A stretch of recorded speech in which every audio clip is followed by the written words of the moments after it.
धाकड़ खबर, बेखौफजुमा बेबाक अंदाज। धाकड़ खबर के न्यूज रूम से मैं आपके साथ हूं अकरम रईस खान। ये खबर बहुत देर से आपके सामने रख रहा हूं। हो सकता है बहुत सारे सोर्स के जरिए ये खबर आप तक पहुंच चुकी होगी, तो इसके लिए माफी चाहता हूं। खबर ये है कि केंद्र सरकार के गृह मंत्रालय ने, या सीधे सीधे कहें भैया मंत्रालय क्या अलग है, कोई केंद्र सरकार ही तो है, तो केंद्र सरकार ने जगह जगह फंसे हुए मजदूरों के लिए, जगह जगह फंसे हुए श्रद्धालुओं के लिए, जगह जगह फंसे हुए पर्यटकों यानी कि टूरिस्टों के लिए, और इसके अलावा स्टूडेंट्स यानी कि छात्रों के लिए राहत दी है। कहा है कि वो अपने गृह राज्य जा सकते हैं, कुछ कंडीशन लगाई गई हैं। तो क्या है ये खबर और कैसे कैसे इसको आज के अखबारों में छापा गया है, वही मैं आपके सामने रख रहा हूँ। कटिंग्स अखबार की इसलिए लगा रहा हूँ क्योंकि बहुत सारी चीज़ें हमारे जैसे प्लेटफॉर्म पे खासकर झूठ चलता है, जहाँ बैठ के काम कर रहे हैं ना यूट्यूब पे। इसे लोग सोशल मीडिया बोलते हैं, मैं इसे सोशल मीडिया मानता नहीं हूँ। जो हम काम कर रहे हैं डिजिटल प्लेटफॉर्म की तरह इस पे काम कर रहे हैं। मान के चलिए देश के अंदर 3 तरह का मीडिया हो चुका है इस वक्त। एक प्रिंट मीडिया जो हमेशा से होता था, अखबार मैगजीन ये सब चीज़ें। दूसरे न्यूज़ चैनल हैं वो भोंपू मीडिया वाले, और तीसरे ये डिजिटल प्लेटफॉर्म पे, वेबसाइट पे, यूट्यूब पे आके हमारे जैसे लोग जो काम कर रहे हैं, वायर जैसे लोग जो काम कर रहे हैं, SW न्यूज़ नेटवर्क या न्यूज़ क्लिक जैसे लोग काम कर रहे हैं, या क्विंट जैसे लोग जो काम कर रहे हैं, इसे आप डिजिटल प्लेटफॉर्म कह सकते हैं, सोशल मीडिया नहीं कह सकते। ये थोड़ा समझ बनाइए अपनी इस बारे में। तो क्या अखबारों ने आज कैसे कैसे छापा है वो बताने से पहले मुझे लगता है कि इस पर आपको बता दिया जाए कि हुआ क्या है। कल बुधवार का दिन था, आज जुमेरात का दिन है, जिसे बृहस्पतिवार, गुरुवार भी कह सकते हैं, इंग्लिश में थर्सडे भी कह सकते हैं। हमेशा की तरह ब्रीफ करने के लिए वो आए जो केंद्र सरकार के सचिव हैं, और उन्होंने ब्रीफ करते हुए कहा कि सरकार ने जो जगह जगह फंसे हुए श्रमिक हैं यानी कि मजदूर हैं, स्टूडेंट्स हैं यानी कि छात्र हैं, टूरिस्ट यानी पर्यटक, या इसके अलावा जो श्रद्धालुगण हैं, उनको निकालने का फार्मूला तैयार कर लिया और तमाम राज्यों को एक एडवाइजरी जारी कर दी है। एडवाइजरी के मुताबिक एक नोडल ऑफिसर नियुक्त किया जाएगा जो सबसे पहले ऐसे लोगों की लिस्ट बनाएगा। जी हाँ, ध्यान से सुनिएगा। एक नोडल ऑफिसर नियुक्त किया जाएगा, वो जगह जगह फंसे हुए ऐसे लोगों की लिस्ट बनाएगा। लोग उससे संपर्क करके अपना नाम नोट करा सकेंगे। फिर वो डाटा तैयार करने के बाद अपनी सरकार को रिपोर्ट पेश करेगा कि हमारे राज्य के फला लोग फला जिले में फंसे हैं या फला राज्य में फंसे हैं। फिर उसके बाद उनके लिए बसों की व्यवस्था की जाएगी। जी हाँ, इस पर ध्यान दीजिए, ट्रेनें नहीं चलाई जाएंगी, सिर्फ बसें चलाई जाएंगी। लेकिन बसों में बैठाने से पहले उनकी स्क्रीनिंग कराई जाएगी कि कोई उनमें कोरोना संक्रमित, कोरोना पीड़ित तो नहीं है। और बसों में बैठाने में भी बताया जा रहा है कि इस चीज़ का लिहाज रखा जाएगा कि सोशल डिस्टेंसिंग रहेगी कि नहीं रहेगी। तो क्या भाई 3 सीटों पे एक ही आदमी को बिठाओगे?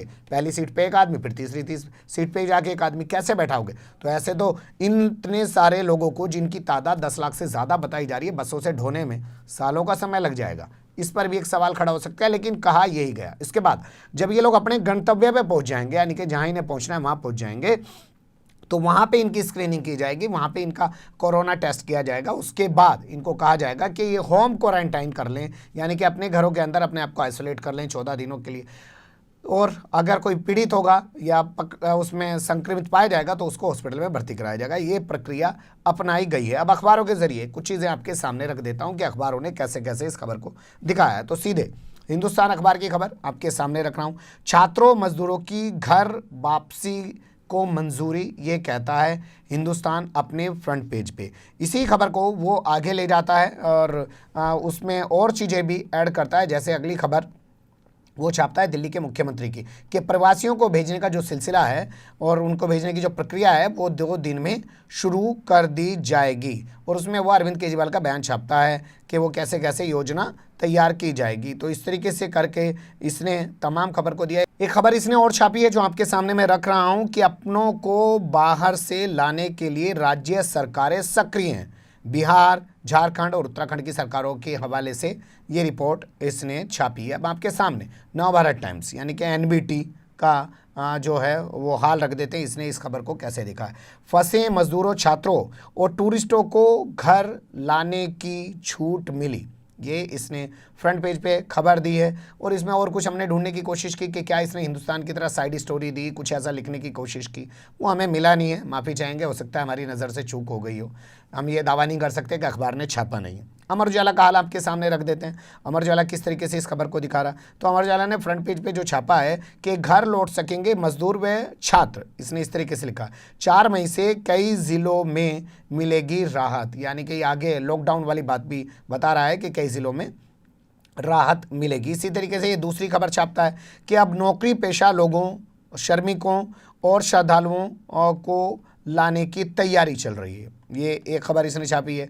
तीसरी खबर ये फिर और छापता है, फिलहाल ट्रेन चलने की कोई जो संभावना नहीं है। ये भी इसने वाज़ेह कर दिया, क्योंकि लोग खबर सुन के पता चला रेलवे स्टेशन की तरफ ही दौड़ने लगे, लोगों को लगने लगा ट्रेन चलने लगी। वैसे एक जो है आज की खबर है, सरकार का कुछ पता थोड़ी है। वो ये कहता है भैया हम तो चलाएंगे ट्रेन, हम तो हवाई जहाज उड़ा के ले जाएंगे, पानी के जहाज से ले आएंगे लोगों को। हालांकि हमारे यहाँ इधर समुद्र नहीं है, तो पानी का जहाज यहाँ चलेगा कहाँ, वहाँ तो साउथ में ही चल सकता है कहीं पर। खैर, अब आपके सामने देश के सबसे बड़े अखबार यानी कि दैनिक जागरण का हाल रख देते हैं, वो कैसे इस खबर को लिख रहा है। प्रवासी श्रमिकों छात्रों की होगी घर वापसी।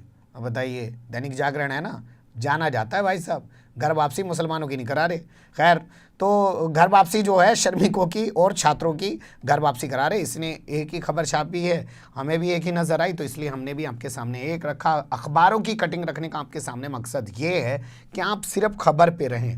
अभी केंद्र सरकार ने एक आदेश जारी किया है, अब उसके लिए एक योजना बनाई जा रही है कि कैसे उस योजना के तहत अमली जामा पहनाया जाएगा। और 10 लाख से ज़्यादा लोग बताए जा रहे हैं, कैसे उनको लाया जाएगा। और क्या बसों से इतने लंबे लंबे सफ़र हो सकते हैं। जैसे हमारे पास खबरें आती हैं कि बंगाल के अंदर यूपी का शख्स फंसा हुआ है, दिल्ली के अंदर बंगाल का शख्स फंसा हुआ है। 2000 से ज़्यादा किलोमीटर का सफ़र बसों से कैसे कराएंगे, ये भी क्या सोचिएगा इस बारे में, क्योंकि जगह जगह होटल भी रास्ते में बंद हैं, तो इन लोगों के खाने पीने का कैसे होगा। और जो रास्ते में सुलभ शौचालय हैं, उनकी भी क्या उतनी व्यवस्था है, या ये लोग खुले में ही बैठने को मजबूर होंगे, इस पर भी गौर किया जाना चाहिए।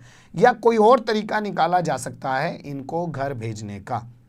फिलहाल के लिए अभी तक का यही अपडेट है, जिम्मेदारी के साथ आपको अवगत करा रहे हैं। इधर उधर की जो व्हाट्सएप पे अफवाहें चल रही हैं उन पे फिलहाल ध्यान ना दीजिए, क्योंकि कुछ लोगों ने नंबर भी जारी करना शुरू कर दिया है। जी साहब ये नंबर है, इस पर आप अपना नाम नोट करा दीजिए। लोग फ़ोन कर रहे हैं, साहब वो नंबर तो लग ही नहीं रहा।